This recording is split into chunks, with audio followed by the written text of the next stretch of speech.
the crystal chandeliers scattered prisms across the marble floor, each light fragment a tiny star in this galaxy of wealth I didn't belong in. My black cocktail dress, the only decent thing in my wardrobe, felt suddenly cheap against my skin, the polyester blend an imposter among silks and cashmeres. I tucked a strand of hair behind my ear, my fingers trembling slightly as I clutched my champagne flute, the bubbles inside more confident than I could ever be. "Smile," Lisa whispered beside me, her elbow gently nudging my ribs. These people can smell fear. My childhood friend had dragged me here as her +1, insisting I needed to network after losing my job at the downtown cafe last week. What she really meant was that I needed to find a rich husband, or at least a generous lover, to solve my mounting debt problems. "I don't belong here," I murmured, taking a sip of champagne that cost more than my monthly rent. The liquid was crisp, almost bitter against my tongue, like the reality of my circumstances. "Nobody knows that except you," Lisa replied, her eyes scanning the room hungrily. She'd always been beautiful in that effortless way. Golden hair, blue eyes, and the kind of confidence that money buys. "Besides, Stella, you look gorgeous tonight. That dress makes your eyes look like emeralds." I forced a smile, knowing she meant well. The gala fundraiser was being held in one of Boston's oldest hotels, a place where old money and new ambitions collided in a symphony of quiet deals and loud laughter. I'd spent hours researching proper etiquette just to avoid embarrassing myself, yet I still felt like an anthropologist observing a foreign culture. That's when I first felt it, the weight of someone's gaze burning into my skin. I turned slowly, my body responding before my mind could catch up. Across the room, partially hidden by a cluster of laughing men in tuxedos, stood someone who didn't quite fit despite his obvious wealth. He wasn't laughing. He wasn't even pretending to smile. Instead, his dark eyes were fixed on me with an intensity that made my champagne taste suddenly sour. "Who is that?" I asked Lisa, trying to sound casual while my heart inexplicably thundered against my ribs. She followed my gaze and her posture instantly changed, straightening, tightening, a prey animal sensing danger. "That's Adriano Russo," she whispered, her voice dropping so low I barely heard her over the string quartet. "Don't stare. Don't even look." "Why? Who is he?" But even as I asked, something primitive inside me already knew the answer. The man radiated danger like heat from a flame. "He owns half the waterfront officially. Unofficially." Lisa shook her head slightly. "Old Italian family. They call him the Prince, because he took over everything when his father disappeared 3 years ago. Nobody asked questions about what happened to Senior." My eyes betrayed me, drawn back to him like a magnet finding north. He was younger than I expected for someone with such a reputation. Early 30s, perhaps, and undeniably handsome in that sharp, threatening way of a predator. His suit wasn't flashy like the tech millionaires preening around us, but I could tell from its perfect fit that it cost more than everything I owned. 2 broad-shouldered men hovered near him, their eyes constantly scanning the room while pretending to enjoy the party. "He's looking at you," Lisa hissed, suddenly gripping my arm. "Why is he looking at you?" "I don't know," I whispered back, a strange heat crawling up my neck. "I've never seen him before." "Well, he's coming over. I'm getting another drink." Lisa's loyalty evaporated as quickly as she did, leaving me alone as the crowd parted like the Red Sea before Adriano Russo's purposeful stride. I looked for an escape route, but my body refused to move, trapped in the amber of his attention. Up close, I could smell his cologne, something expensive and earthy that made me think of forests after rain. A thin scar traced the edge of his jaw, the only flaw in his otherwise perfect features. His eyes were darker than they'd appeared from across the room, not brown, but nearly black, revealing nothing while taking everything in. "You're not enjoying yourself," he said. Not a question, but a statement of fact, in a voice accented just enough to remind me he came from somewhere else originally. Italy, I assumed from what Lisa had said. "I'm fine. Thank you," I replied automatically. The social script for women approached by powerful men ingrained since childhood. Be polite. Don't offend. Find the quickest exit. You're lying. His mouth curved slightly, not quite a smile. You've been checking the exit every 30 seconds since you arrived. The observation unsettled me. I didn't realize I was being watched. Everyone's being watched, just not with the same interest. He took a champagne flute from a passing waiter without taking his eyes off me. You don't know who I am. Again, not a question. I hesitated, caught between honesty and self-preservation. I was just told. He nodded slightly. And now you're afraid. Should I be? The words escaped before I could stop them, and I immediately regretted the boldness born from my nervousness. Instead of anger, amusement flickered across his face, softening its hard edges momentarily. Most people are. You're Stella? The fact that he knew my first name sent alarm bells ringing through my mind. How do you... I make it my business to know who attends these events, he interrupted smoothly, especially when they're as out of place as you are. I'm sorry if I'm not meeting the dress code, I replied, embarrassment and defiance warring within me. That's not what I meant. He stepped closer, and I resisted the urge to step back. You're not calculating the net worth of everyone you speak to. Your smile earlier, the only genuine one I've seen tonight, was for the elderly coat check attendant, not for anyone who could advance your social standing. I swallowed hard, unnerved by his observations. I should find my friend. She's at the bar, flirting with Senator Williams' son. He's engaged to the Thompson heiress.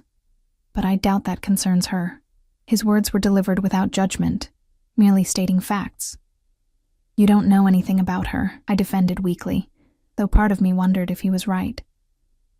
I know everything about everyone in this room. It's how I stay alive. He offered his hand suddenly. Dance with me. It wasn't a request so much as a foregone conclusion. Every instinct told me to refuse, to mumble an excuse and flee. Yet beneath the fear bubbled something darker and more dangerous, curiosity. I'm not a very good dancer, I admitted, staring at his outstretched hand. I am. The simple confidence in those two words pulled at something deep within me. I placed my hand in his, and his fingers closed around mine with surprising gentleness. The contrast between his touch and the power he exuded made me shiver slightly. He guided me toward the dance floor where couples swayed to a waltz I didn't recognize. One of his guards, because that's what they were, I realized, not friends or associates, moved to follow, but Adriano dismissed him with a slight shake of his head. His hand settled at the small of my back, warm through the thin fabric of my dress. Follow my lead, he murmured close to my ear, his breath stirring loose strands of my hair. And I did. For someone with his imposing presence, he moved with unexpected grace, guiding me effortlessly across the floor. I felt the stares around us, the whispers behind manicured hands, the sudden attention of a room full of people who'd previously looked through me as if I were glass. They're wondering who you are, he said, reading my thoughts with unsettling accuracy. And what are you telling them? I asked, finding my voice again. His lips brushed against my temple, not quite a kiss. That's entirely up to you. The cryptic response hung between us as the music swelled. His thumb traced small circles against the bare skin of my back, each touch sending electric currents up my spine. I should go, I said after the song ended, reality intruding on whatever strange spell had momentarily captured me. You haven't told me why you're here. His hand remained on my back, guiding me toward the terrace doors instead of returning to the main room. My friend Lisa invited me. I glanced back, searching for her familiar blonde head in the crowd, but she was nowhere to be seen. Lisa Montgomery doesn't do anything without ulterior motives. The casual way he dismissed my only friend here sent a chill through me. Outside, the night air was crisp with early autumn, the garden below twinkling with strategic lighting that made the manicured hedges look like something from a fairy tale. Boston's skyline glittered beyond, reminding me how far I was from my tiny apartment in Dorchester. Do you know Lisa well? I asked, wrapping my arms around myself against the chill. Before he could answer, he was shrugging out of his jacket and placing it over my shoulders in one fluid motion. The weight of it, the residual warmth, the scent of him enveloping me, it was all overwhelmingly intimate. Thank you, I murmured, clutching the edges of the expensive fabric. I know her father's gambling debts, Adriano replied, answering my earlier question. I know he borrowed money from people he shouldn't have. I know he's desperate to marry her off to someone wealthy enough to solve his problems. I stared at him, the implications slowly dawning. And you think she brought me here as… what? A distraction? His expression hardened slightly. I think Montgomery would sell his own daughter to keep his kneecaps intact. Bringing your beautiful friend as bait for his creditors would be nothing to him. That's a horrible thing to say. The truth often is. He leaned against the stone balustrade, studying me. Why did you really come tonight, Stella? I told you. Lisa invited… The real reason. His tone brooked no evasion. I sighed, suddenly tired of pretending. I needed a night away from reality, from past due notices and job rejections and wondering how I'm going to make rent next month. I shook my head, embarrassed by my honesty. Stupid, right? Thinking I could escape my problems by playing dress-up for one night. Something shifted in his expression. A softening around the eyes, perhaps. Not stupid. Human. A comfortable silence settled between us as we looked out over the garden. The string quartet's music drifted faintly from inside, a soundtrack to a moment that felt increasingly surreal. Come with me, he said suddenly, straightening up. Where? Somewhere more interesting than this charity facade. He offered his hand again, and I hesitated longer this time. I don't even know you. You know exactly who I am, he countered. Your friend made sure of that. The question is whether you'll let fear make your decisions tonight, or curiosity. It was a challenge wrapped in velvet, and despite everything I knew about self-preservation, I found myself placing my hand in his once more. He led me down a different set of stairs than the ones we'd come up, away from the main party, and through a service corridor where staff in black and white uniforms stepped aside, eyes downcast as we passed. No one questioned him or asked for identification. It was as if the building itself recognized his authority. Should I be worried about where you're taking me? I asked, only half joking. Yes, he replied simply, and the honesty startled a laugh from me. We emerged into what appeared to be a private bar area, much smaller and more intimate than the main ballroom. Only about a dozen people occupied the space. All men except for 2 women draped in diamonds who looked bored with their companions. The room fell silent as we entered, all eyes turning to Adriano, and then, with undisguised curiosity, to me. Boss, one man acknowledged, rising slightly from his seat until Adriano waved him back down. He guided me to a corner booth, his hand never leaving the small of my back. The possessive gesture wasn't lost on the room's occupants, whose expressions ranged from surprise to calculation to barely concealed envy. Whiskey, he told the bartender who appeared instantly at our table. And for the lady? Just water, please, I said, aware that I needed my wits about me. Bring the Macallan 25, Adriano amended, dismissing the bartender with a nod. As the man hurried away, I became acutely conscious of my surroundings. The subtle power dynamics playing out around us, the deference shown to Adriano, the assessing looks directed at me. These are your… colleagues? I asked carefully. Some business associates, some enemies pretending to be friends. His casual honesty was disarming. None worth introducing to you.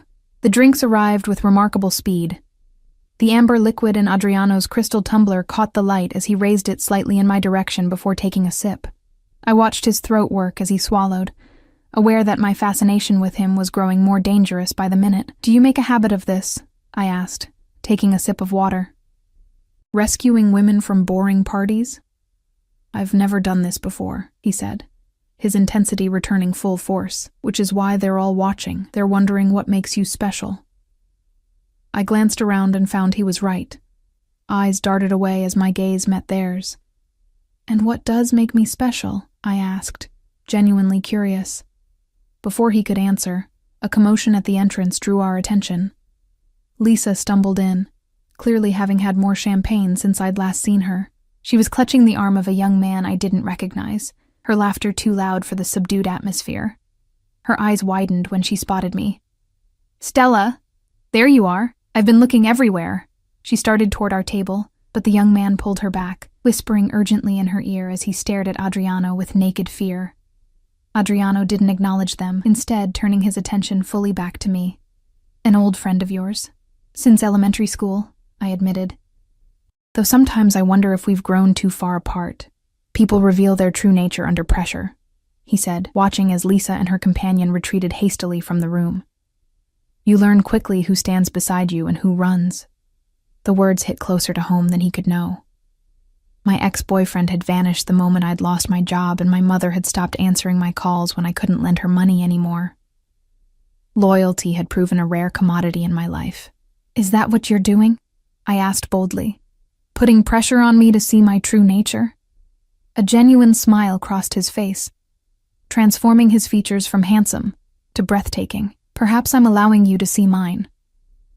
The room seemed to recede around us, the background noise fading as our conversation intensified. He asked about my life, real questions that required real answers. Where I'd grown up, a small town outside Pittsburgh, what I'd studied, English literature, what I'd wanted to be, a writer once upon a time before pragmatism set in. In turn, I learned fragments about him. His love of sailing, his collection of rare first editions, his preference for silence over small talk. It was during a lull in our conversation that I noticed a man approaching our table. Tall, gray-haired, with the confident stride of someone used to deference. Russo, the man acknowledged with a tight smile that didn't reach his eyes. What a surprise finding you here. Judge Calloway. Adriano didn't stand or offer his hand. I wasn't aware you frequented establishments like this. Special occasion. The judge's gaze slid to me, assessing and dismissive in the same look. Aren't you going to introduce me to your friend? Something dangerous flashed in Adriano's eyes. There and gone so quickly I might have imagined it. No. The simplicity of his refusal hung in the air between them, a challenge neither man seemed willing to escalate further. The judge's face flushed slightly before he nodded stiffly and continued to the bar. That was rude, I whispered, though part of me was oddly thrilled by his protective response. He doesn't deserve to know your name. Adriano's voice was low, almost a growl. He leaned closer, his lips nearly brushing my ear. Let them watch, he whispered, his breath warm against my skin. They'll learn you belong to me. The possessive declaration should have sent me running. Instead, I felt a treacherous heat bloom in my chest, spreading outward until my whole body hummed with it. I didn't belong to anyone, had prided myself on my independence even when it meant struggling alone. Yet something in his words called to a part of me I hadn't known existed until this moment. I pulled back slightly to look at him, searching for any sign that this was a game or a power play. What I found in his eyes was something altogether more frightening: sincerity. You don't even know me, I said, my voice barely audible. I know enough. His hand found mine under the table, his thumb tracing the delicate bones of my wrist. And I want to know more. It was then that I made my first mistake. I smiled at him, genuine and unguarded. The answering heat in his eyes told me he recognized it for what it was. Not submission, but permission to continue this dangerous dance we'd begun. I never saw the flash of the camera from across the room, never noticed the figure slipping out with evidence of my fatal error. By the time I would understand the consequences of that single unguarded moment, it would be far too late to escape the web I had wandered into so willingly. The night air carried the scent of possibility, as Adriano guided me out of the hotel through a side entrance I hadn't known existed. His security detail materialized from the shadows, 2 men in front, 1 behind, moving with practiced precision. The sudden appearance of armed guards should have shattered whatever spell I was under, but instead, it only heightened the surreal quality of the evening. Where are we going? I asked, as a sleek black Bentley pulled up to the curb. The driver emerged silently, opening the rear door with a slight bow toward Adriano. To dinner, he replied simply, his hand on my lower back as he guided me into the vehicle. Unless you're not hungry? My stomach answered for me with an embarrassing growl. I hadn't eaten since lunch, a sad peanut butter sandwich at my kitchen counter. Too nervous about the gala to manage anything else. I'll take that as a yes, Adriano said, his lips quirking into that almost smile that made my pulse quicken. The interior of the car was all buttery leather and polished wood, the partition between us and the driver already raised for privacy. As we pulled away from the curb, I realized I was still wearing his jacket, the expensive fabric pooling around me like a shield. "I should give this back," I said, starting to shrug it off. "Keep it." His eyes tracked the movement, something possessive in his gaze.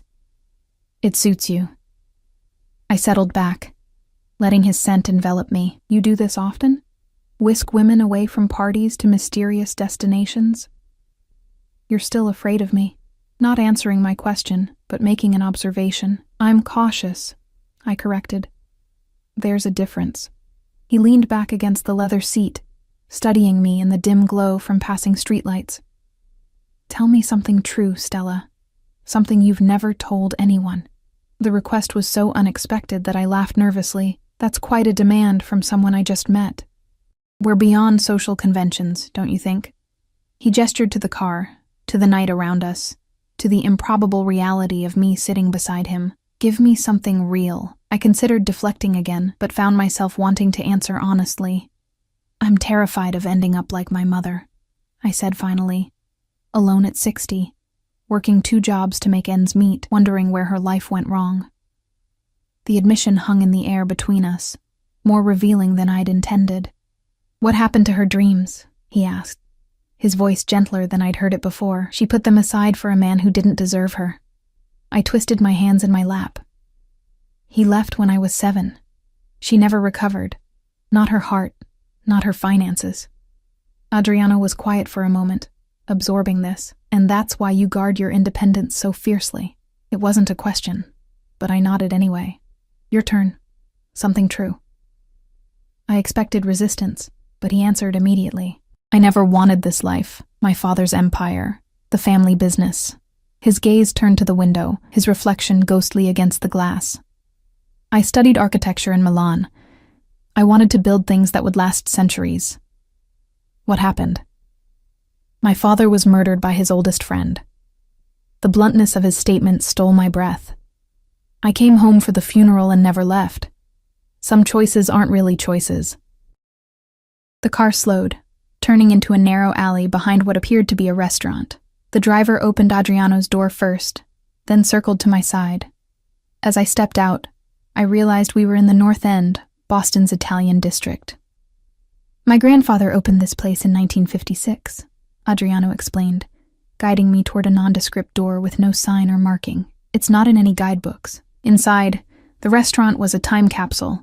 Red leather booths, white tablecloths, candles flickering in amber glass holders. A silver-haired man rushed forward, embracing Adriano with obvious affection. "Adriano, è passato troppo tempo." The older man stepped back, his eyes widening as they fell on me. "E chi è questa bella signorina?" "Uncle Marco, this is Stella," Adriano said, his hand finding the small of my back again. "Stella, my godfather and the best chef in Boston." Marco's weathered face split into a broad smile as he kissed both my cheeks. "Any friend of Adriano's is family here." He lowered his voice conspiratorially.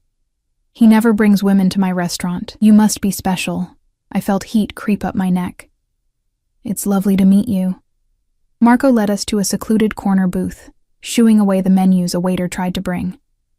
"I will take care of everything," he insisted before disappearing into the kitchen.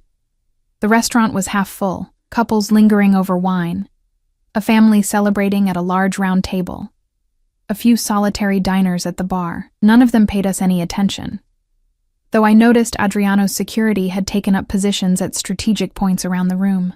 "Your godfather seems nice," I said, unfolding the heavy linen napkin across my lap. "He helped raise me after my mother died." Adriano accepted a bottle of wine from a sommelier who appeared and vanished with silent efficiency. "Cancer, when I was 12. Marco was the one who taught me to sail, to cook, to appreciate books beyond their covers. The wine, a rich red that tasted of cherries and earth, loosened something in both of us. As plates of food arrived without being ordered, delicate fried artichokes, handmade pasta with truffles, tender veal that melted on my tongue, our conversation flowed more easily. I told him about my struggle to find work in publishing, my failed relationship with a boyfriend who couldn't handle my financial stress, my small apartment with the leaking ceiling that the landlord refused to fix. In turn, He shared fragments of his life, his travels, his continuing passion for architecture, his loneliness at the top of an empire he'd inherited rather than chosen. With each revelation, the caricature of the dangerous Mafia boss began to blur at the edges, revealing the complicated man beneath. "You're not what I expected," I admitted, accepting a spoonful of tiramisu he offered across the table, an unexpectedly intimate gesture. "What did you expect? Someone colder, more calculating." I licked cream from my lips, noticing how his eyes tracked the movement. "Less human?" he supplied. I nodded. "Lisa made you sound like some kind of monster." Something shadowed his expression. "Make no mistake, Stella. I've done things that would terrify you. I've had to become what circumstances demanded." "Then why show me this side of you?" The question had been building all evening. He reached across the table, his fingers tracing the inside of my wrist where my pulse jumped beneath his touch. "Because from the moment I saw you, I knew you were different. A light in a dark room." The intensity of his gaze made it difficult to breathe. Part of me wanted to pull away, to remind myself of who he was, what he was. But another part, a stronger part, wanted to lean into his touch, to see where this impossible night might lead. Our moment was interrupted by the buzzing of his phone. He checked it, his expression hardening instantly into the mask of authority I'd glimpsed earlier. "I need to take this," he said, sliding out of the booth. "I'll be right back." As he stepped outside, Marco appeared at my table with a glass of limoncello. "So," he said, settling into the seat Adriano had vacated, "how did you meet our boy?" "Just tonight, actually," I admitted. "At the Hawthorne Charity Gala." Marco's eyebrows shot up. "Tonight? Mamma mia. The way he looks at you." He shook his head in wonder. "I haven't seen that look since he was a young man before all this." He gestured vaguely, encompassing Adriano's current life. "What was he like? Before, I mean." Marco's eyes grew distant with memory. "Passionate. Always sketching buildings, bridges. He was going to change the skyline of every city he touched." He sighed deeply. His father's death broke something in him. He did what duty demanded, but the light went out of his eyes. Marco patted my hand. "Until tonight, perhaps." Before I could respond, Adriano returned, his expression controlled, but tension radiating from him like heat. "I'm sorry," he said, placing a hand on Marco's shoulder. "We need to leave. There's a situation that requires my attention." Marco stood, embracing Adriano again. "Don't be a stranger, figlio mio." He turned to me, taking both my hands in his. "And you, Bella Stella, come back soon. With or without him." He winked, kissing my cheeks again. Outside, the night had turned colder, or perhaps it was just the shift in Adriano's demeanor that chilled me. His security detail was more alert now, hands hovering near concealed weapons. "I should take you home," he said, his voice distant as he helped me into the car. Disappointment washed over me, sharper than I'd anticipated. "Of course. You have business to attend to." He slid in beside me, giving the driver an address I hadn't provided. "How do you know where I live?" I asked, alarm cutting through the pleasant haze of wine and good food. "I had you looked into while we were at the gala."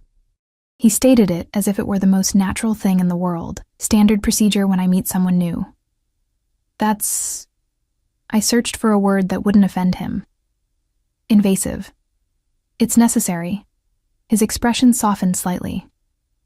"I apologize if it makes you uncomfortable, but in my world, trust requires verification."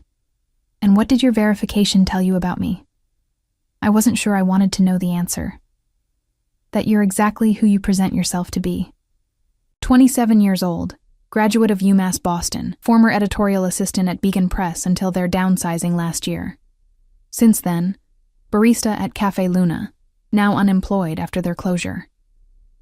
His precise knowledge of my life made me feel naked, exposed. No criminal record, no suspicious connections, just a woman trying to keep her head above water.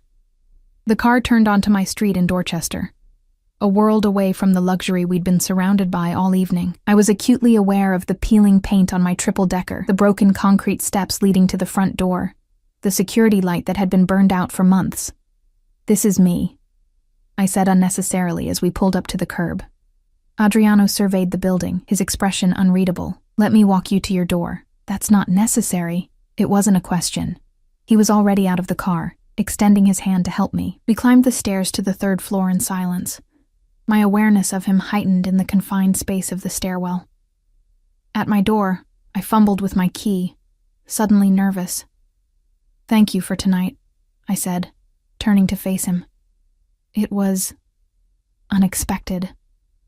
In a good way, I hope. His voice had dropped lower, his body close enough that I could feel the heat radiating from him. I'm still deciding, I answered honestly. Something like admiration flickered in his eyes. Most people tell me what they think I want to hear. I'm not most people. No, he agreed, reaching up to tuck a strand of hair behind my ear. You're not. The gesture was tender, almost reverent, at odds with the power I knew he wielded. His fingers lingered against my cheek, and I found myself leaning into his touch, my body betraying my better judgment. I'd like to see you again, he said. It wasn't really a request, but it wasn't quite a command either. In the space between, I found room to breathe, to consider. I don't think that's wise, I said, even as every cell in my body screamed the opposite. Wisdom is overrated. His thumb brushed across my lower lip, sending electricity down my spine. Tomorrow night, I'll send a car. I haven't agreed, I reminded him. But you will. The certainty in his voice should have angered me, but instead, it made my heart race faster. Before I could formulate a response, he leaned in, his lips brushing my cheek just beside the corner of my mouth. Not quite a kiss, but a promise of one. Good night, Stella, he murmured, his breath warm against my skin. I stood frozen as he descended the stairs, only releasing my held breath when I heard the front door close behind him. With trembling hands, I unlocked my apartment and stepped inside, leaning against the closed door. The contrast between the evening I'd just experienced and my cramped apartment was jarring. The peeling wallpaper, the secondhand furniture, the stack of unpaid bills on the kitchen counter, all harsh reminders of reality after the fairy tale of the night. I was still wearing Adriano's jacket, I realized. Slipping it off, I held the expensive fabric to my face, inhaling his scent one last time before carefully hanging it on the back of a chair. Common sense told me to never see him again, to return his jacket via courier with a polite note declining further contact, to run as far as possible from a man who represented a world of danger I couldn't begin to comprehend. Instead, I found myself moving to the window, watching as his Bentley pulled away from the curb. Just before it disappeared around the corner, I saw the flash of another car's headlights switching on, pulling out to follow at a discreet distance. A chill ran through me that had nothing to do with the draft from my poorly sealed windows. I wasn't the only one watching Adriano Russo tonight, and something told me the other observers didn't have his best interests at heart.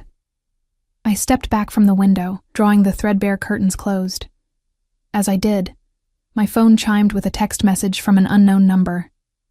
Sweet dreams, Stella. The car will come at 8. I should have been frightened by how easily he'd gotten my number, should have been outraged at his presumption. Instead, I felt a treacherous thrill as I typed a single word in response, okay. The reply came immediately, good girl. I fell asleep that night still tasting wine on my lips, still feeling the phantom touch of his fingers against my skin, still hearing his whispered words. Let them watch. They'll learn you belong to me. I didn't yet understand how prophetic those words would prove to be. The next morning dawned gray and drizzly, matching my mood as reality reasserted itself. In the harsh light of day, the previous night seemed like a dream, or a momentary madness. What had I been thinking, agreeing to see Adriano again? A man who had me investigated within hours of meeting me. A man who, by his own oblique admission, had done things that would horrify me. I spent the morning alternating between practical tasks, sending out job applications, calling about an overdue electric bill, and glancing at my phone, half expecting to see a message canceling tonight's plans. Part of me hoped he would, the more sensible part. At noon, my doorbell rang. No one ever visited me unannounced. Cautiously, I peered through the peephole to see a delivery man holding a large white box. "Delivery for Stella Bennett," he called through the door. I opened it cautiously. "That's me." "Sign here, please."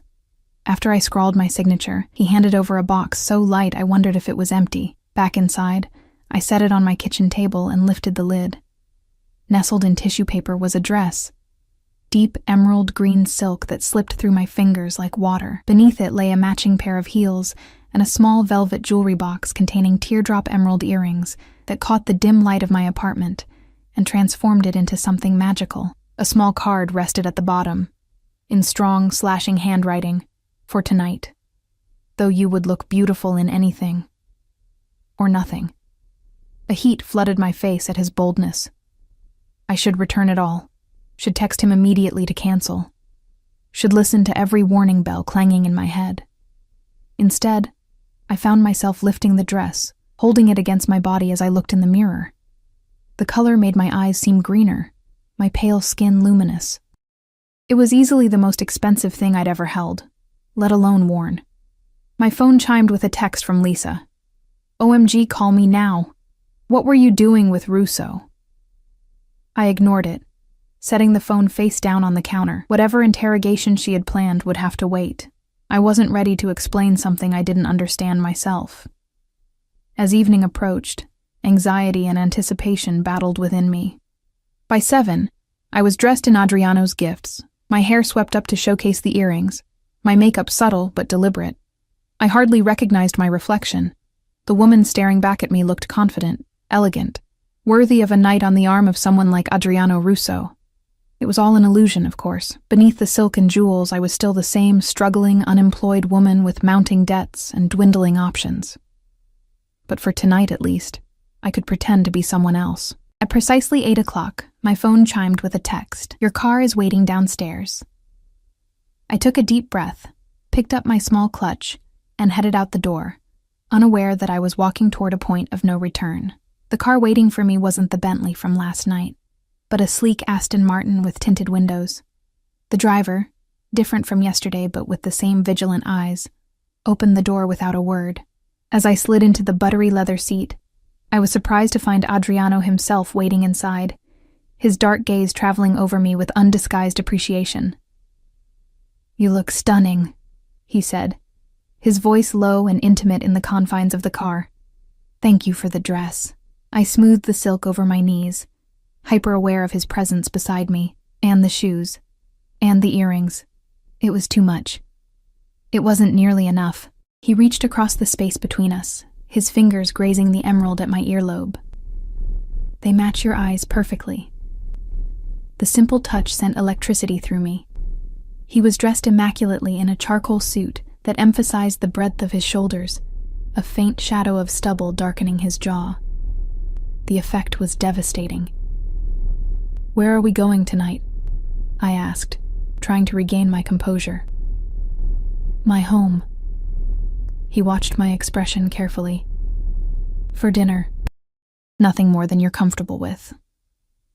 The idea of seeing where he lived both thrilled and terrified me. His home would reveal more about him than our carefully orchestrated evening at the restaurant. It would be stepping further into his world, a world I still knew almost nothing about. "You seem nervous," he observed as the car pulled away from the curb. "Should I be?" His mouth curved into that almost smile that made my heart skip. Always honest. It's refreshing. He reached for my hand, his thumb tracing circles on my palm. "No harm will come to you in my home, Stella. You have my word." The sincerity in his voice shouldn't have reassured me as much as it did. After all, what was the word of a man whose business likely involved breaking laws I couldn't even imagine? Yet somehow I believed him. We drove out of Boston, heading north along the coast. The rain had cleared, leaving the night sky scattered with stars that appeared and disappeared behind wispy clouds. Adriano maintained a light hold on my hand, his touch both possessive and gentle. "Tell me more about your writing," he said, breaking the comfortable silence that had settled between us. I blinked in surprise. "How did you know I write? You mentioned wanting to be a writer once. I assume that means you still write, even if it's not your profession." His observation was unnervingly accurate. "I do," I admitted. "Nothing worth reading. Just stories I work on late at night when I can't sleep." What kind of stories? I hesitated, unused to discussing my private creative outlet. Reimagined fairy tales mostly. Darker versions where the princess saves herself. Interest flickered in his eyes. I'd like to read them sometime. The thought of Adriano Russo reading my amateur fiction was so absurd. I nearly laughed. They're really not very good. Let me decide that. There was no condescension in his tone, only genuine curiosity. What else keeps you awake at night besides writing? The question was innocent enough, but something in his voice made it feel more intimate. Worry mostly. About money. About the future. And now? And now what? His eyes held mine. What will you think about tonight when you're lying awake? Heat bloomed in my chest, spreading upward to my face. Probably this conversation, he smiled. A real one this time that transformed his features from handsome to breathtaking. Good. The car turned onto a private road, winding through dense trees that eventually opened to reveal a sprawling property overlooking the ocean. The house, though mansion would be a more accurate term, was modern and glass-fronted, perched on a cliff with waves crashing below. "This is where you live?" I asked, unable to keep the awe from my voice. "One of my homes," he replied, watching my reaction. "I prefer this one. It's private." As we pulled into a circular driveway, I noticed the security, discreet but unmistakable. Men patrolled the grounds and cameras were positioned strategically around the property. It was beautiful, but fortified, like its owner. Adriano led me inside, his hand resting lightly on my lower back. The interior was a study in contrasts, soaring ceilings and walls of glass showcasing the dramatic seascape, while warm wood and soft textures made it feel surprisingly inviting. Modern art hung on the walls, sculptures placed thoughtfully throughout the open space. "You have a beautiful home," I said, following him through the entrance hall into a vast living area. "Thank you." He gestured toward the floor-to-ceiling windows where the full moon cast a silver path across the dark water. "The view is why I bought it." A woman appeared silently, not security, but staff, I realized from her attire. "Dinner is ready whenever you are, Mr. Russo." "Thank you, Mrs. Chen. We'll have a drink first." She nodded and disappeared as quietly as she'd arrived. "Would you like to see more of the house before dinner?" Adriano asked. "I'd love to." He guided me through rooms that revealed more of himself than any conversation could. A state-of-the-art kitchen, where he admitted to cooking when he needed to clear his mind, a gym where he trained daily, a library with floor-to-ceiling shelves filled with an eclectic mix of architecture texts, classics, and contemporary fiction. I paused at a drafting table set up near the library's windows, architectural drawings spread across its surface. "Are these yours?" A flicker of something like vulnerability crossed his face. "A hobby I haven't entirely abandoned." I leaned closer, examining the intricate designs for what appeared to be a community center. "These are incredible. The light distribution, the flow of the space." I looked up to find him watching me intently. "You should have been an architect, in another life perhaps." He moved beside me, his shoulder brushing mine. "This design is for a youth center in the North End. Marco's been asking for years." "You're building it for him?" "For the community." He gathered the drawings, aligning their edges with precise movements. "A place for kids to go after school, something positive." The revelation didn't fit with my preconceptions about him, about what a man in his position would care about. Before I could question further, he guided me to a different part of the house, stopping before a closed door. "This room you might find particularly interesting," he said, opening it to reveal a collection that took my breath away. Books, hundreds of them, filled custom-built shelves. But these weren't just any books. Glass cases protected what I instantly recognized as rare editions and first printings. "Oh my God," I breathed, moving toward the nearest case where a first edition of The Great Gatsby rested. "This is incredible." "You can touch them," Adriano said, entering a code on a keypad that unlocked the case. "They're meant to be handled, not just displayed." With reverent fingers, I lifted the Fitzgerald, opening it carefully to find the original dust jacket preserved. "How did you start collecting?" "My mother loved books." His voice softened with memory. "The first edition I bought was for her, Dante's Inferno. After she died, I kept collecting. It connected me to her somehow. He showed me his favorites, a Shakespeare folio, a signed Hemingway, a beautifully illustrated Alice in Wonderland. Each came with a story of its acquisition, revealing a passion I hadn't expected from him. "This one made me think of you," he said, retrieving a slim volume from another case. "When I saw you last night." He placed it in my hands, a first edition of Angela Carter's The Bloody Chamber, her dark feminist retellings of classic fairy tales. "You couldn't have known I'd like this," I said, stunned by the coincidence. "I didn't. But something about you reminded me of her heroines. Beautiful, brave, unwilling to be victims of circumstance." His fingers brushed mine as he took the book back, returning it to its place. Now I know why. The moment stretched between us, charged with something deeper than physical attraction. Standing in this room filled with treasures he clearly cherished, seeing the passion in his eyes as he spoke of literature, I glimpsed yet another layer of this complex man. "We should eat," he said finally, breaking the spell. "Before Mrs. Chen thinks we've forgotten her efforts." Dinner was served on a terrace overlooking the ocean, heaters warding off the autumn chill. The meal was exquisite. Seafood caught that morning, wine from his personal cellar, dessert that melted on my tongue. Throughout, our conversation flowed easily, covering everything from books to music to travel. It was only as Mrs. Chen cleared the dessert plates that Adriano's phone buzzed. He checked it, his expression hardening into the mask of authority I was beginning to recognize. "Excuse me," he said, standing. "I need to take this. Please enjoy the view. I won't be long." As he stepped away to take the call, I turned my attention to the moonlit ocean below. The waves crashed against the cliffs in a hypnotic rhythm, the vastness of the water a reminder of how small my everyday concerns were in the grand scheme of things. I was so lost in thought, I didn't hear him return until he spoke from directly behind me. "Beautiful, isn't it?" I turned to find him standing closer than expected, his presence enveloping me like a physical force. "It's magnificent. I come out here when I need perspective." His eyes were darker than usual, troubled by whatever the call had contained. "The ocean doesn't care about our problems. It's been here long before us, and will remain long after. Is everything okay?" I ventured, unsure if I had the right to ask. He considered me for a moment before answering. "There's a situation developing with a rival organization. Nothing for you to worry about." The casual reference to what must be another crime family sent a chill through me, a stark reminder of who he really was beneath the cultured exterior. "Does it bother you?"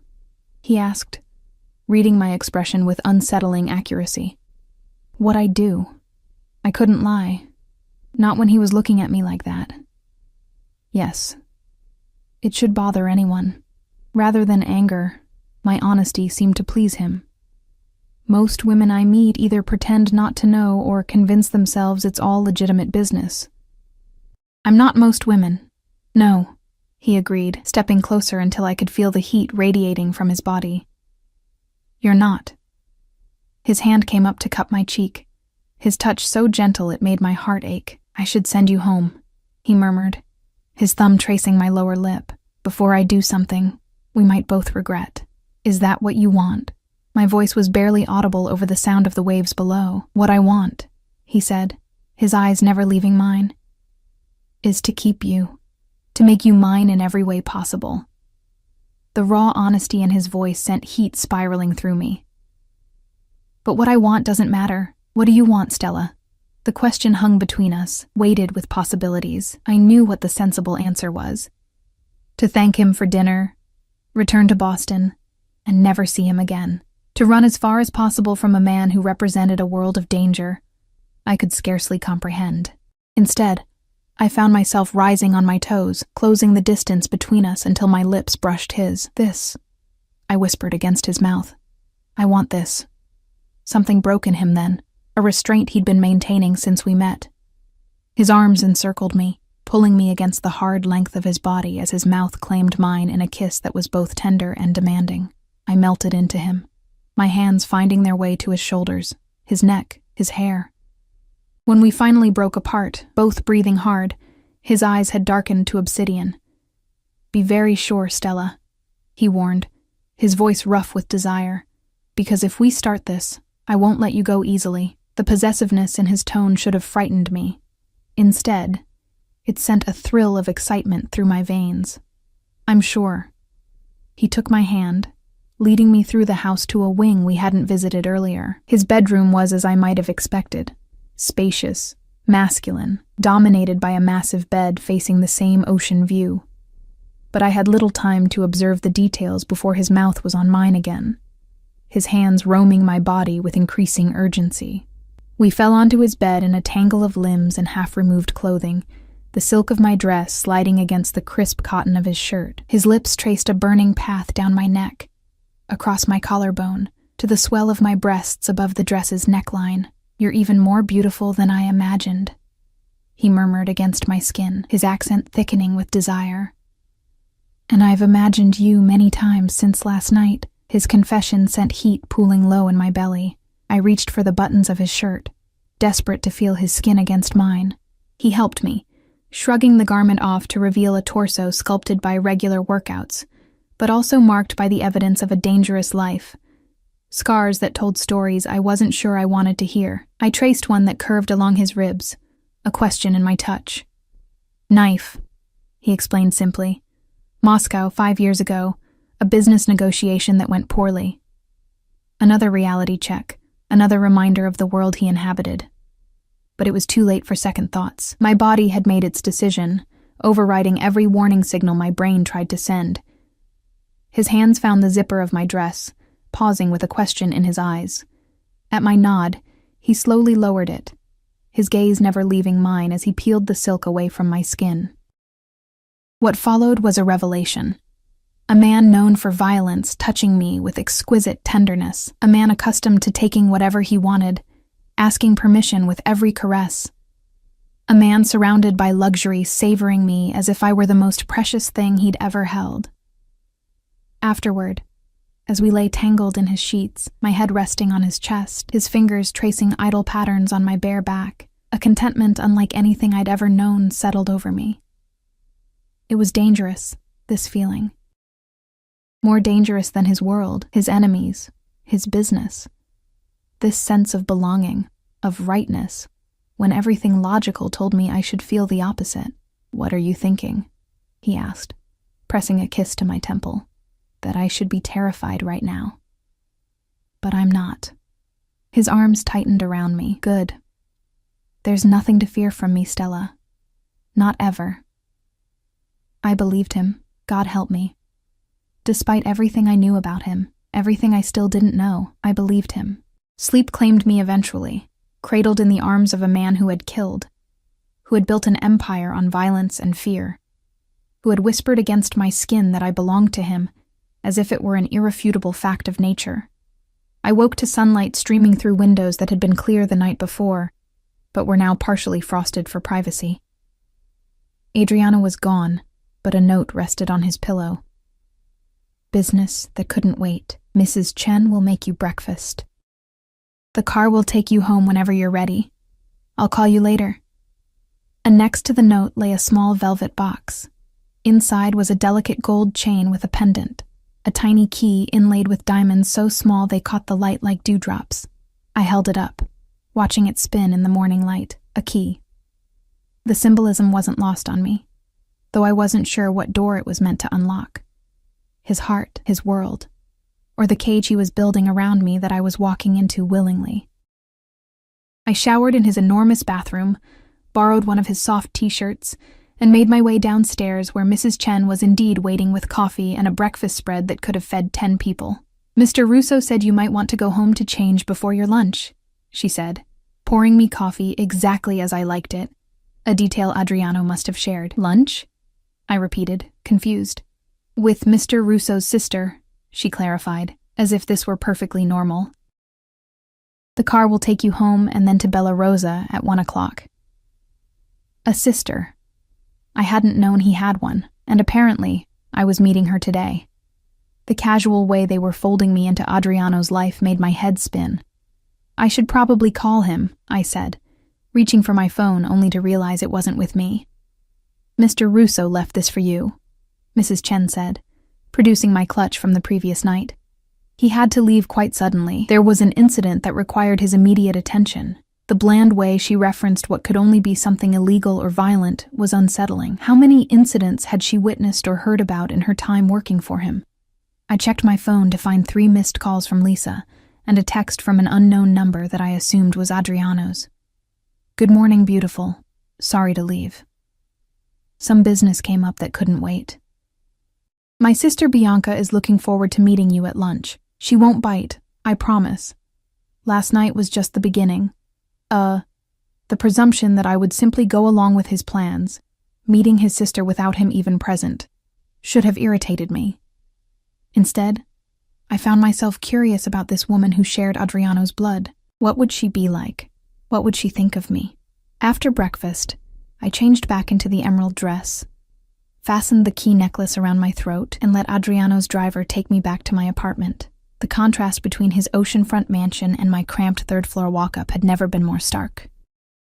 I had just enough time to shower, change into something more appropriate for lunch, and try to process the whirlwind events of the past 24 hours before the car returned to collect me. Bella Rosa was an upscale restaurant in Back Bay, the kind of place where lunch reservations were made months in advance. I was led immediately to a secluded table, where a striking woman with Adriano's dark eyes and sharp features waited. "Stella," she said, rising to greet me with European kisses on both cheeks. "I'm Bianca Russo. My brother has told me almost nothing about you, which means you must be special indeed." Bianca Russo was nothing like I'd expected. Where Adriano radiated controlled danger, she exuded polished sophistication.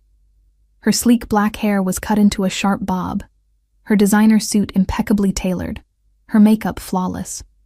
Only her eyes, the same deep brown as her brother's, betrayed their shared bloodline. "Please sit," she said, gesturing to the chair across from her. "I've taken the liberty of ordering wine. I hope you don't mind." I settled into my seat, hyper-aware of the curious glances from nearby diners. Not at all. Though I admit I was surprised to hear Adriano had arranged this lunch. A server appeared with a bottle of white wine, pouring 2 glasses before disappearing again. "My brother can be impulsive when it comes to things he wants." Bianca studied me over the rim of her wine glass. "And he very much wants you, it seems." The directness of her statement caught me off guard. "We just met 2 days ago. Time is irrelevant in matters of attraction." She waved a dismissive hand, diamond bracelet catching the light. "Tell me about yourself, Stella Bennett. What exactly have you done to captivate my brother so thoroughly?" "I wish I knew," I answered honestly. "I'm nobody special." Her perfectly arched eyebrow rose. "That's where you're wrong. Adriano doesn't waste time on the ordinary." The conversation paused as a waiter arrived with appetizers I didn't remember ordering, delicate plates of tuna tartare and arancini. "Forgive my bluntness," Bianca continued once we were alone again. "But I need to understand your intentions with my brother." I nearly choked on my wine. My intentions? I think that's usually the question asked about the man, not the woman. A smile flickered across her face, softening her sharp features momentarily. In normal circumstances, perhaps. But Adriano is not a normal man, and his position makes him vulnerable in ways you might not appreciate. "You think I want something from him?" It wasn't a question. The assumption stung, though I could hardly blame her for it. "Everyone wants something from him," she replied matter-of-factly. "Money, power, protection. The question is what you want." I set down my fork, meeting her gaze directly. "I don't want anything from him. I didn't even know who he was when we met." She studied me for a long moment, searching for deception. "You understand what my brother does for a living?" "I have an idea," I said carefully. "But you spent the night with him anyway." Her tone wasn't judgmental, merely curious. Most women with your background would run in the opposite direction. Maybe I'm not as smart as most women. That drew a genuine laugh from her. "Or perhaps you're more honest about what attracts you. Power is seductive, Stella. So is danger. There's no shame in admitting it." I shifted uncomfortably, unwilling to analyze my attraction to Adriano quite so clinically. "It's more complicated than that. Of course it is," she conceded. "Love always is." "I didn't say anything about love," I objected quickly. Her smile turned knowing. You didn't have to. The main courses arrived, seafood risotto for her, mushroom ravioli for me, providing a welcome interruption. As we ate, Bianca shifted to safer topics, my background, my writing aspirations, my thoughts on Boston. She was surprisingly easy to talk to when not interrogating me about her brother, sharp-witted and genuinely interested in my responses. You're not what I expected, I admitted as we lingered over dessert, tiramisu that reminded me of my dinner with Adriano the night before. A criminal's sister, you mean? Her directness was refreshing, if disconcerting. What did you expect? Some mafioso stereotype from the movies? I don't know what I expected, I admitted. Adriano mentioned you only in passing. Yes. My brother plays his cards very close to his chest. She sipped her espresso. Even with me. Especially since he took over the family business. You're not involved in it? I asked cautiously. I run the legitimate side of things. At my confused expression, she elaborated. Real estate development, import, export, restaurants, nightclubs, every good operation needs a public face. The casual way she referenced what must be money-laundering businesses sent a chill through me, a reminder that the elegant woman across from me was as much a part of Adriano's world as his armed guards. And what about you, Stella? Where do you see yourself in all this? Her question cut to the heart of the uncertainty I'd been wrestling with since meeting Adriano.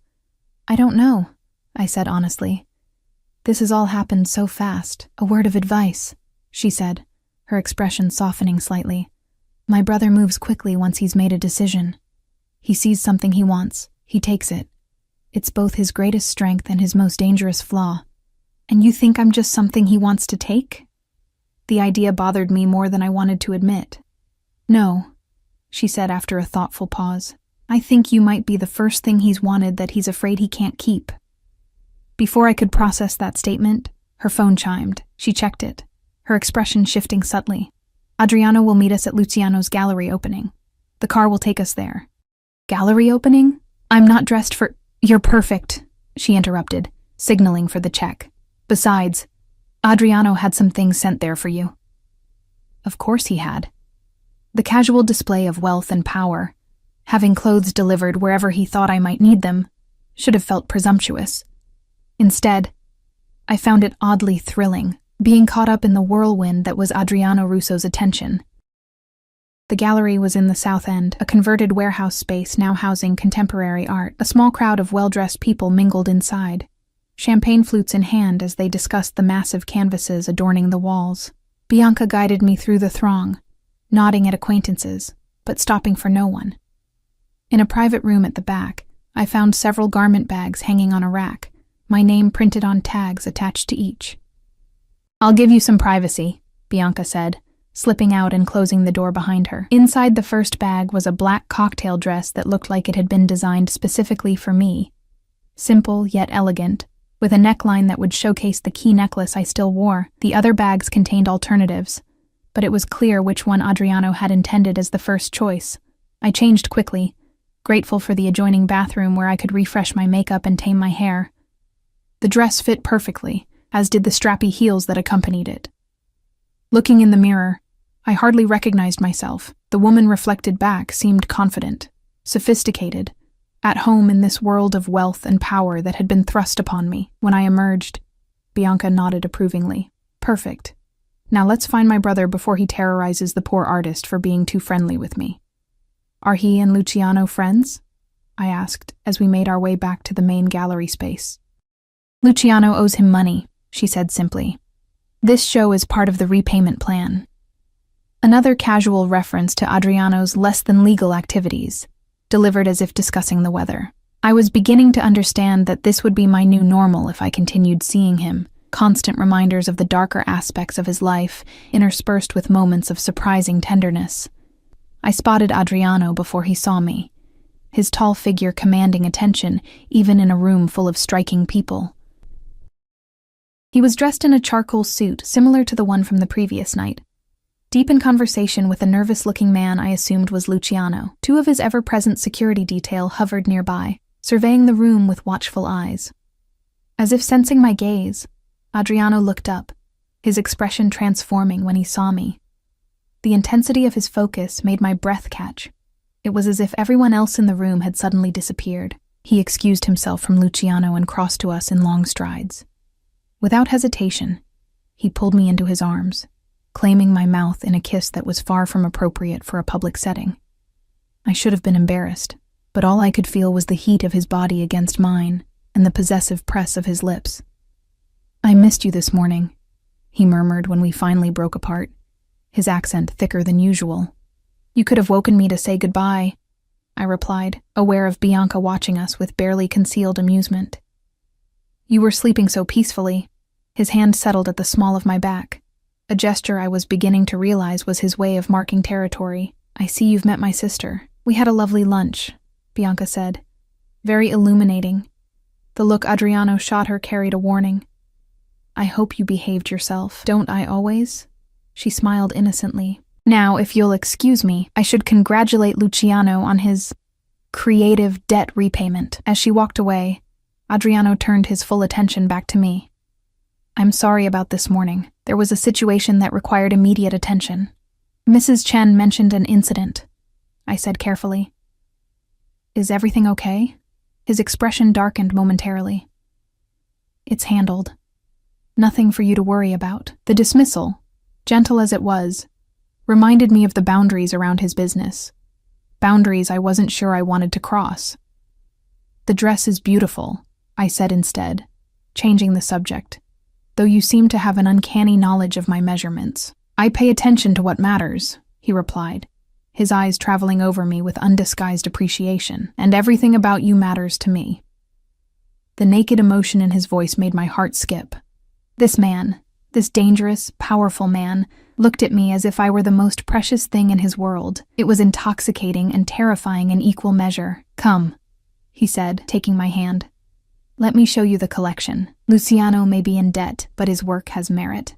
We moved through the gallery, Adriano's arm around my waist, his security detail maintaining a discreet distance. He was knowledgeable about art, pointing out techniques and influences in the massive abstract canvases, with the same precision he'd shown discussing architecture. People watched us, some openly staring, others pretending not to notice while stealing glances. I felt their curiosity like a physical touch, wondering who I was to be on the arm of Adriano Russo. "They're all talking about us," I murmured, leaning closer to him. "Let them," he replied, unconcerned. "Let them see who holds my attention now." The possessiveness in his tone sent a shiver down my spine, part thrill, part warning. I was beginning to understand that Adriano's interest wasn't casual. He didn't do casual. He was claiming me, publicly and deliberately. As we paused before a particularly striking canvas of blues and golds, I became aware of a woman watching us with undisguised hostility. Tall, model thin, with the kind of beauty that came from expensive maintenance, she clutched a champagne flute with white-knuckled intensity. "Who is that?"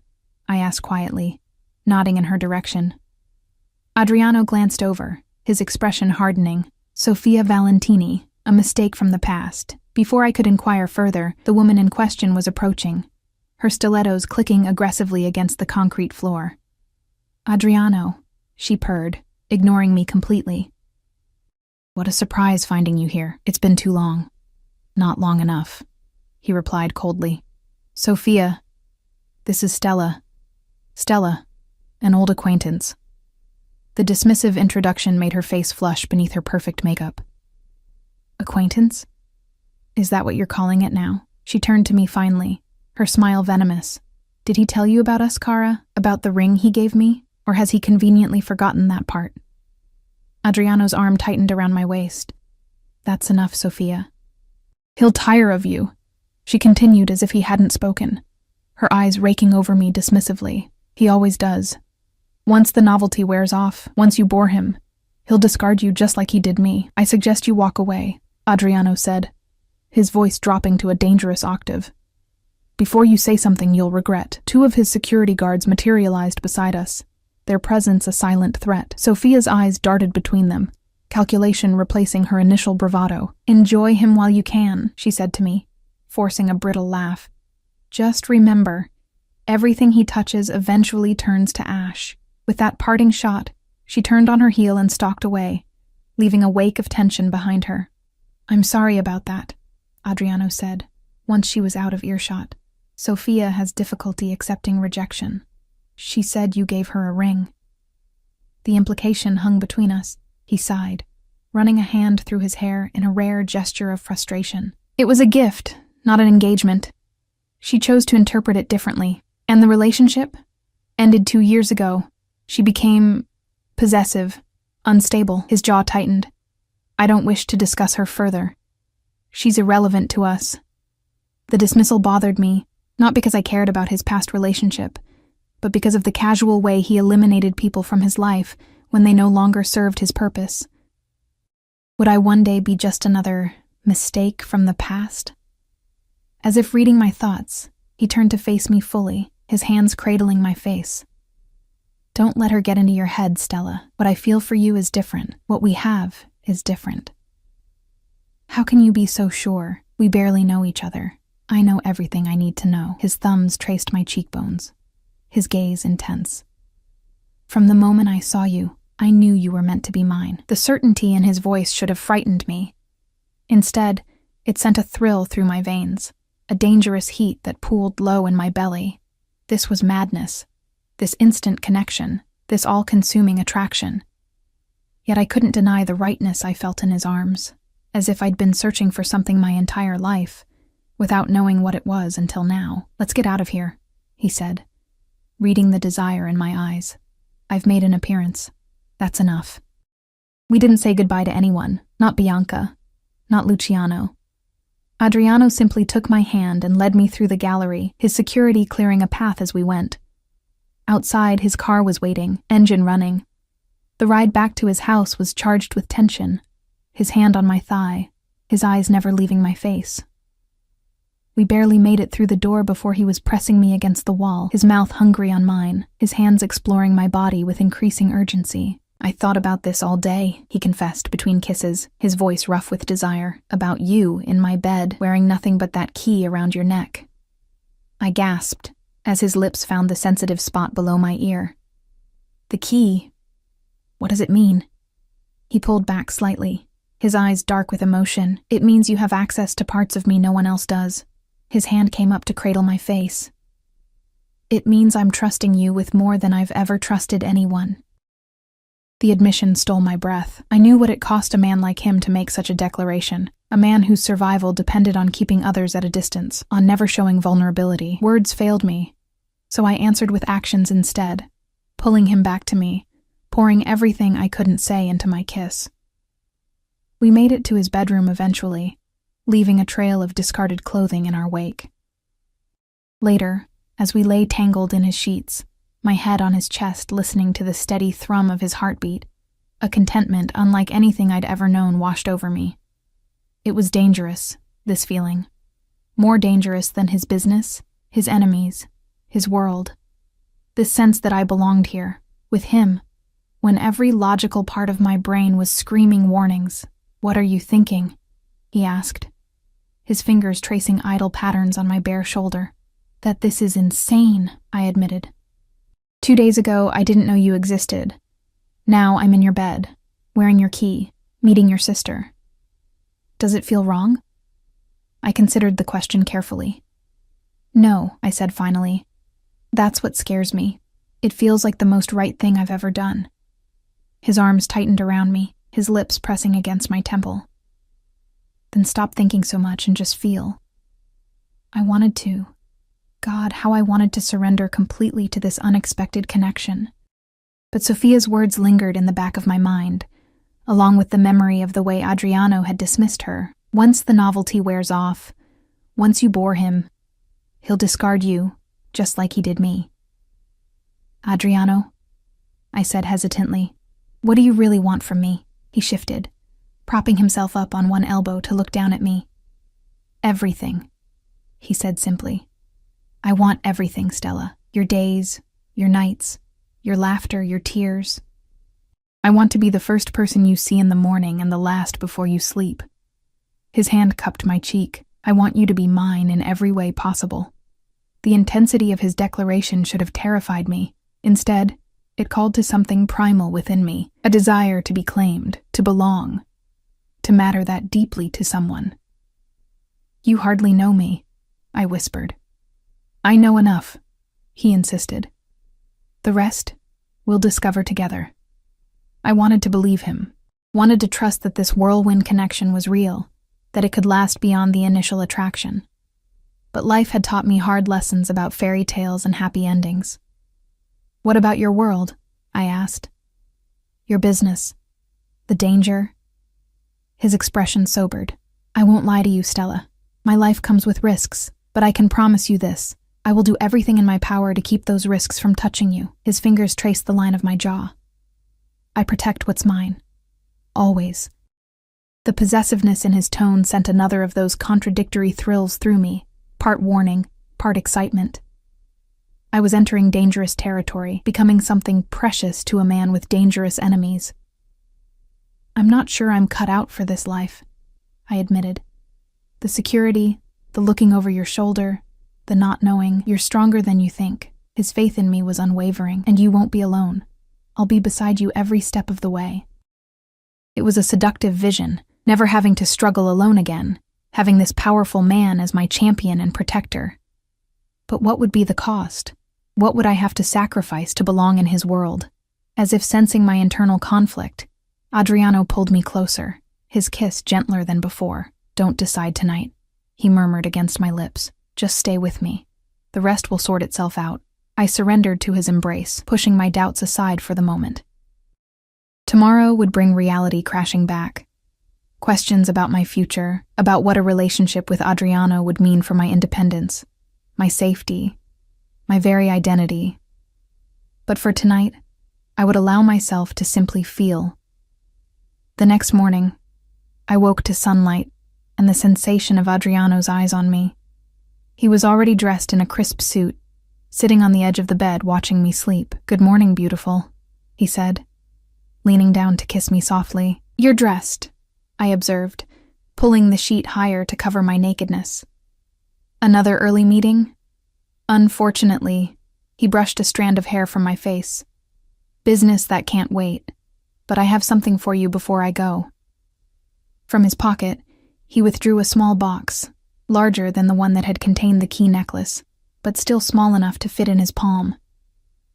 Adriano, it's not what you think, he said, reading my sudden panic. Not yet, anyway. He opened the box to reveal a key. A real one this time. Not a symbolic piece of jewelry. This is to my penthouse in the city, he explained. I want you to stay there while I'm handling this business matter. I have my own apartment, I reminded him. Though the thought of returning to my cramped space after experiencing his luxury was less appealing than it should have been, which is neither secure nor suitable. His tone brooked no argument. The penthouse is in the Millennium Tower. Everything you need will be there. Clothes, food, anything you desire. Just ask the concierge. For how long? A few days at most. His expression softened at my hesitation. Please, Stella. It would ease my mind to know you're somewhere safe. Safe from what? I asked, suddenly alert. Is there something you're not telling me? He hesitated, clearly weighing how much to reveal. The business matter I'm attending to involves some unstable individuals. Until it's resolved, I would feel better knowing you're protected. The reality of his world crashed back like a bucket of ice water. This wasn't about romance or convenience. It was about keeping me out of the crossfire of whatever violent situation he was handling.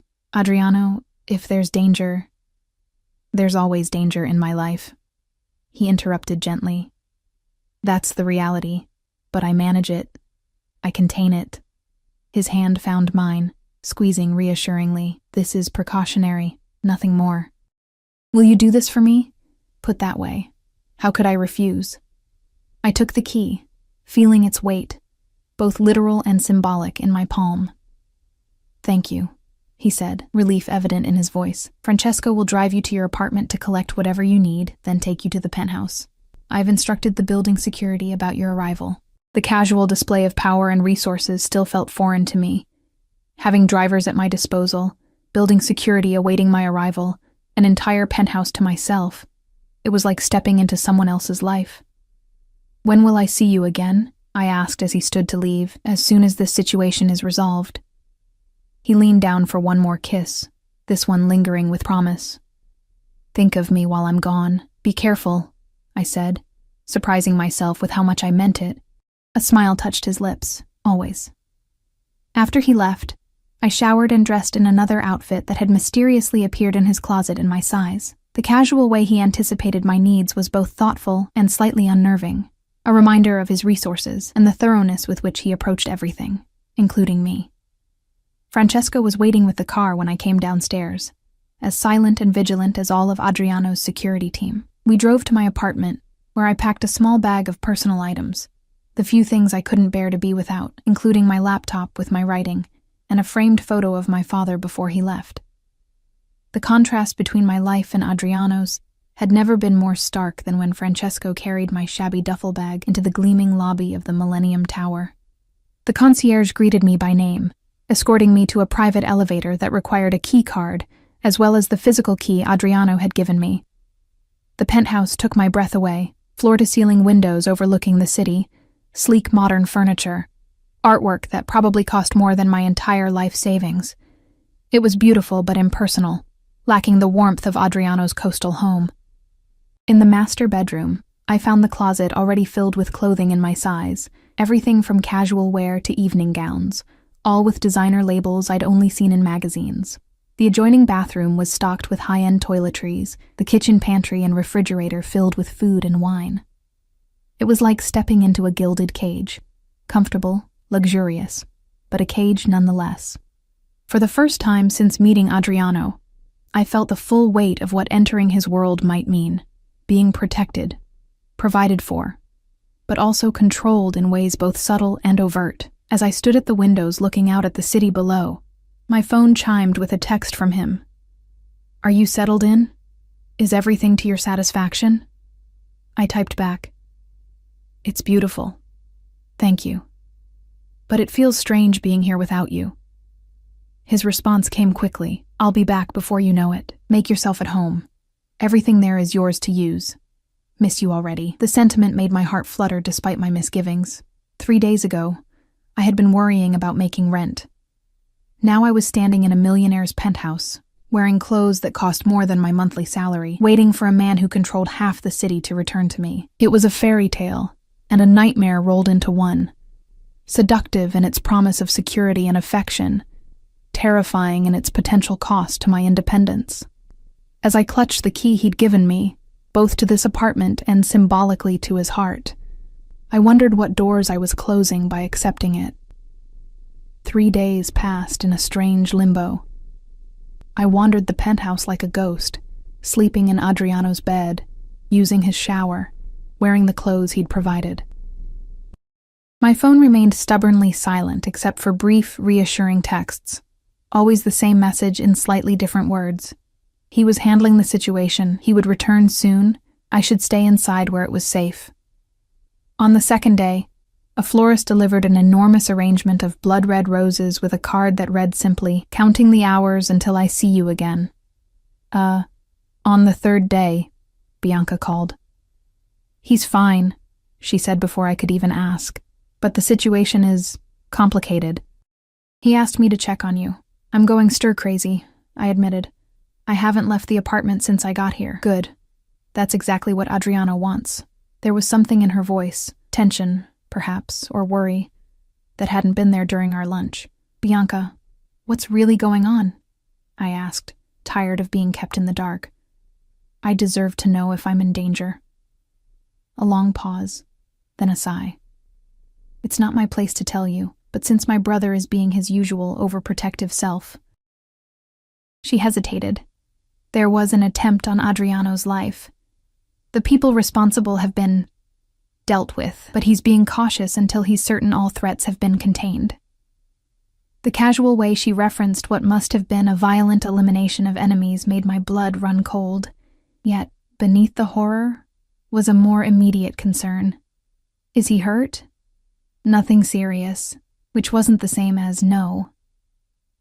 "Look, I know this isn't the life you signed up for, Stella.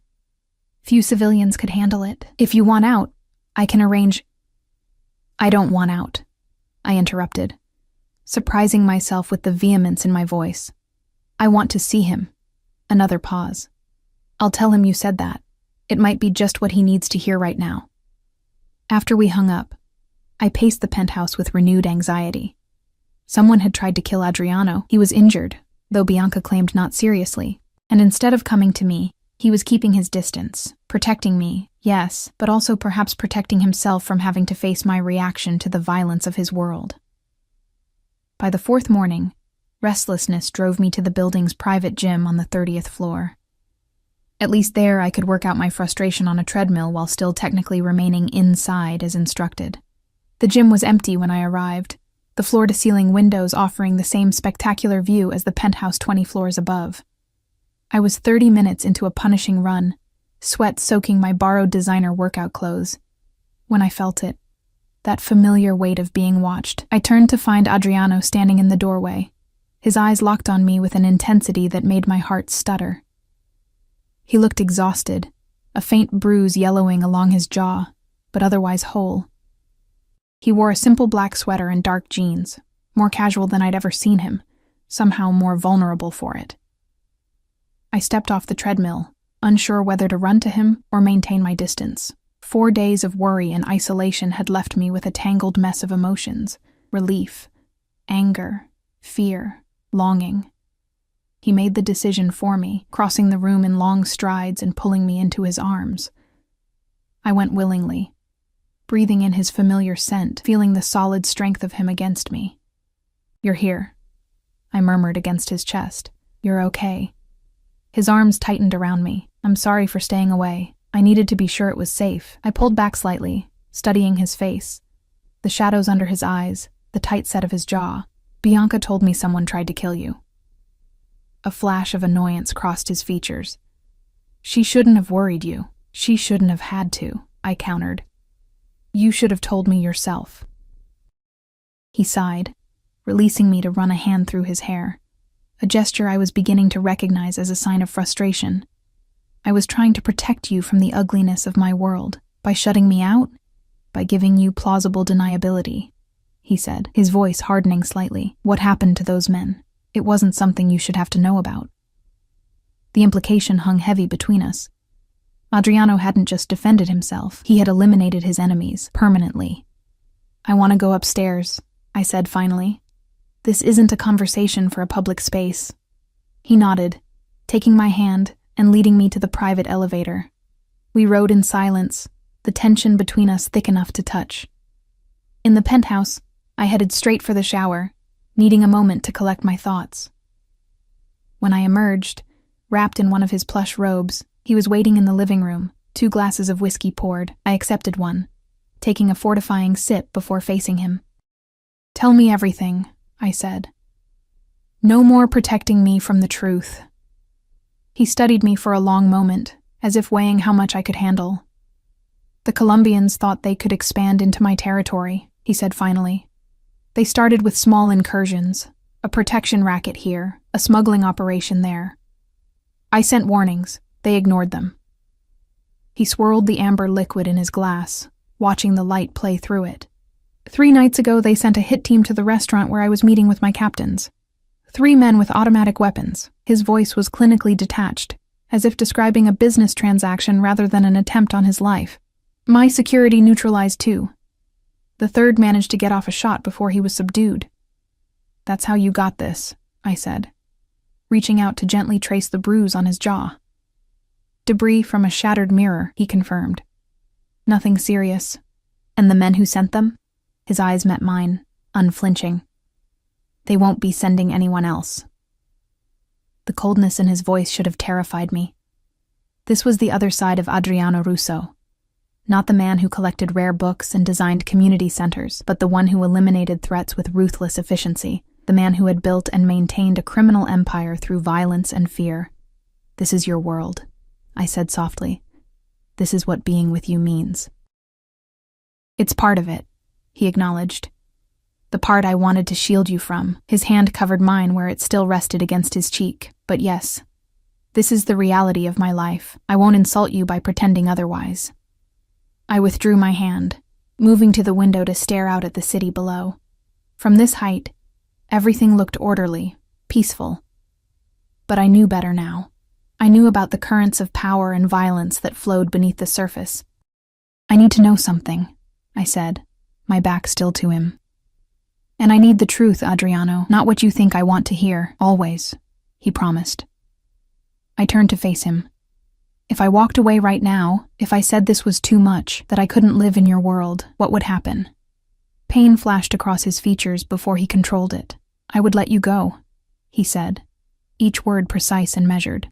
"I would ensure you were financially secure, that you never had to worry about rent or bills again.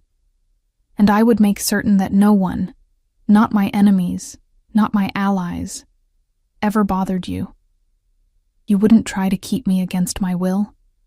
The question seemed to wound him physically. "Is that what you think of me, that I would cage you?" He set down his glass, approaching me with slow, deliberate steps. "Stella, I want you by my side because you choose to be there. Anything else would be meaningless." I believed him. God help me. Despite everything I now knew about him, despite the violence and danger that surrounded him, I believed in the sincerity of his feelings for me. "I'm scared," I admitted, my voice barely above a whisper. "Not of you. Of this life. Of waking up one day to learn you've been killed. Of always waiting for the other shoe to drop." "Fear is natural," he said, standing close enough that I could feel the heat radiating from his body, but not touching me. "It keeps us alert, keeps us alive, but you can't let it rule you. Is that how you live? With the constant knowledge that someone might be coming for you?" "I live each day fully aware it could be my last," he said simply. "It makes every moment more precious. Especially the moments with you."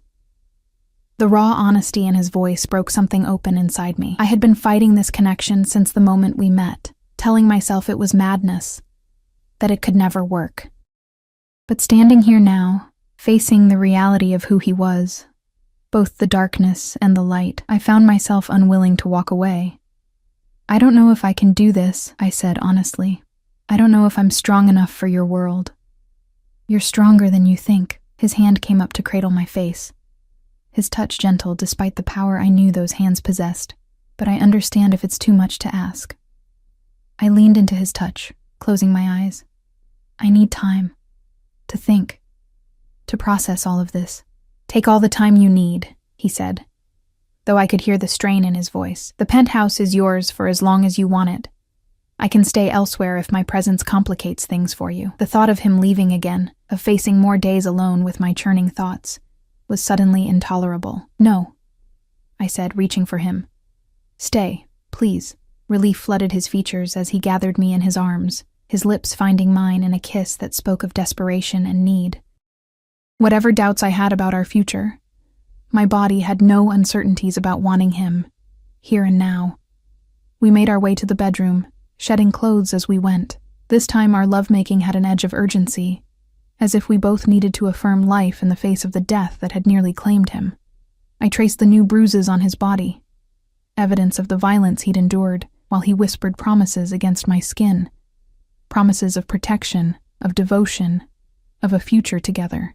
Afterward, as we lay tangled in the sheets, my head on his chest listening to the steady beat of his heart, I found myself thinking about choices, about crossroads and paths taken, about how a single decision could alter the entire trajectory of a life.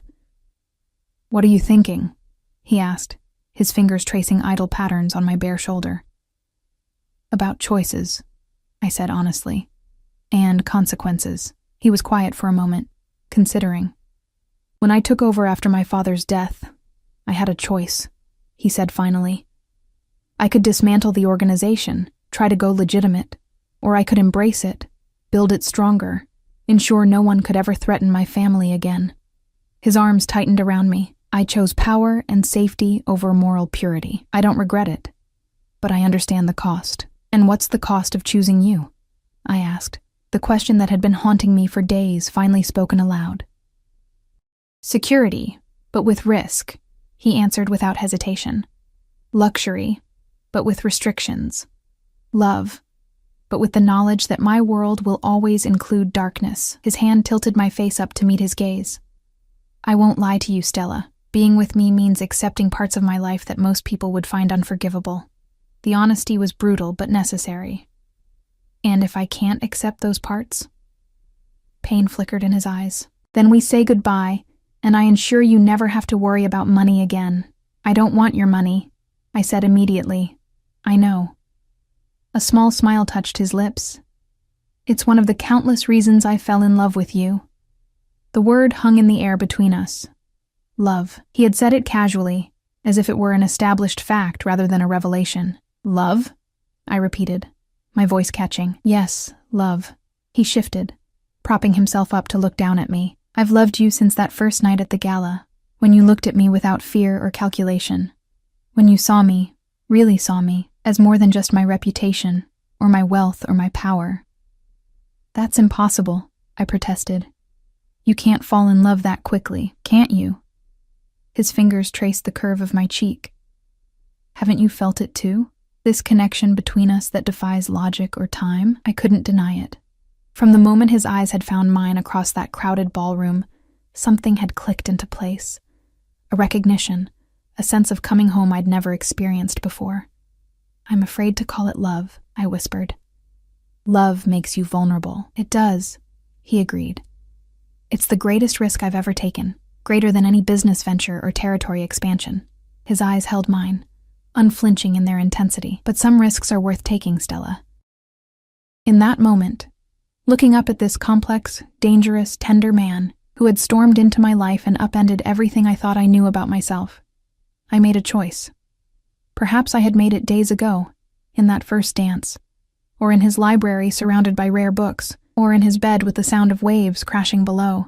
I love you too, I said, the words rising from some deep, certain place inside me. God help me, but I do. The smile that broke across his face was transformative, boyish, joyful, without the sharp edges or careful control he usually maintained. He kissed me then, a kiss of such tenderness it made my heart ache. Say it again, he murmured against my lips.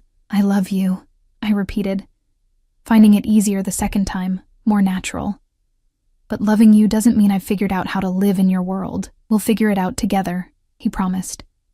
Day by day. I don't expect you to change overnight, Stella. I just need to know you're willing to try. I am, I said, surprising myself with how much I meant it. But I need something from you too, anything. Honesty, I said firmly. No more shutting me out to protect me. If we're going to do this, really do this, then I need to know what I'm facing, the good and the bad. He considered this, his expression serious. There are some details of my business that it's safer for you not to know. I'm not asking to be involved in your business, I clarified. I'm asking not to be left in the dark when things affect us, like attempts on your life or danger that might touch me. He nodded slowly. That's fair. No more shutting you out. You'll know the broad strokes, if not every detail. And one more thing, I added. I need my independence. I can't just be kept. I need my own work, my own purpose. A smile touched his lips. I wouldn't have it any other way. Your fire, your determination, they're part of what I love about you. His hand found mine, fingers intertwining. What if I helped you publish your stories? Not by buying a publishing house, he added quickly, but by connecting you with legitimate editors who would judge your work on its merits. The offer was tempting, a door opening to a dream I'd nearly abandoned. You would do that? I would do anything to see you fulfilled, Stella. Your happiness is my happiness now. The sincerity in his voice washed over me like a balm. For so long, I had been alone, struggling against the world with no one in my corner. Now I had this man, this powerful, dangerous, loving man, offering to stand beside me, to support me without diminishing me. So, he said, his eyes searching mine, where do we go from here? I considered the question carefully, weighing all I now knew about him, about his world, about the life we might build together. Forward, I said finally. Together. One day at a time. Relief and joy mingled in his expression. Together, he repeated, sealing the promise with a kiss. 6 months later, I stood in the doorway of Adriano's, our coastal home, watching as he discussed plans with the contractor. The community center in the North End was nearly complete. a project he had thrown himself into with surprising passion once I had encouraged him to reconnect with his architectural roots. Much had changed in those months. I had moved in with him, dividing my time between the coastal house and the city penthouse depending on his business needs. My first collection of reimagined fairy tales had found a publisher, a legitimate one, as Adriano had promised, and early reviews were encouraging. I had met his captains, the men who ran various aspects of his organization. I had attended functions where I was introduced as Adriano's woman, a designation that still made me bristle even as I recognized the protection it afforded me in his world. I had learned to live with the constant security, the awareness of potential threats, the knowledge that the man I loved made decisions daily that existed in moral gray areas I would never fully understand. It wasn't a perfect life. There were arguments, fierce ones, about boundaries and independence, about risks and responsibilities. There were nights I lay awake listening to him take calls in his study, knowing lives hung in the balance of his decisions. There were moments I questioned my own moral compass for loving a man whose power was built partially on violence and fear. But there was love too, deep and unwavering. There was respect, as he supported my writing career without trying to control it. There was partnership, as we navigated the complex reality of our lives together. I was still lost in thought when I felt his arms encircle me from behind, his chin resting on my shoulder. "What's on your mind, my love?" he asked, pressing a kiss to my temple. "Just thinking about how much has changed," I said, leaning back against his solid warmth. 6 months ago, I was worried about making rent. Now I'm helping design a multi-million-dollar community center. His arms tightened around me. "Do you regret it? Any of it?" I turned in his embrace to face him, taking in the features that had become as familiar as my own. The sharp jawline, the penetrating dark eyes, the mouth that could be cruel in business but was only ever tender with me. "No," I said honestly. "It's not the life I imagined for myself. It's more complicated, more dangerous. But it's also more," I searched for the right word, "more everything," he supplied, understanding as he always did. "Yes," I agreed, "more everything." He reached into his pocket, withdrawing a small velvet box that made my heart skip. "I was going to wait until tonight when Marco is hosting that dinner for us. But I find I can't wait any longer." He opened the box to reveal a ring that took my breath away. An emerald surrounded by diamonds. Elegant, yet understated compared to what he could certainly afford. "Stella Bennett," he said, his voice rough with emotion. "You walked into my life like a revelation. You've seen all of me, the darkness and the light, and somehow still chosen to stay. Will you marry me? Be my wife? My partner? My equal in all things?" The sincerity in his eyes brought tears to mine. This was no possessive gesture, no marking of territory. This was a man asking for a commitment of equals, offering his heart with no reservations. "Yes," I said, my voice steady despite the tears. "Yes, I'll marry you." His smile was radiant as he slipped the ring onto my finger, then pulled me into a kiss that promised a lifetime of passion, protection, and partnership. Later that evening, as we celebrated our engagement with Marco, Bianca, and a few trusted members of Adriano's inner circle, I caught my reflection in a window. The woman staring back at me so different from the one who had reluctantly attended a charity gala 6 months before. I wore confidence now like a second skin, my posture straight, my gaze direct. I belonged here, not because Adriano had claimed me, but because I had chosen this life with open eyes. "Happy?" Adriano asked, appearing beside me with 2 glasses of champagne. "Very," I said, accepting a glass and clinking it against his. "Though I still can't believe how much has changed since you whispered, 'Let them watch,' in my ear that first night." He smiled, that genuine smile that still transformed his features. "I meant it then, and I mean it now. Let them watch us build something extraordinary together. Let them see what real partnership looks like." I leaned into him, feeling the solid strength of the man who had become my safe harbor in a dangerous world. "To us," I said, raising my glass, "and to the extraordinary life we're building, together." "Together," he echoed, the word a vow more binding than any ceremony could provide. As conversations flowed around us, as Marco told embarrassing stories of Adriano's youth and Bianca teased me about wedding plans. I felt a sense of peace settle over me.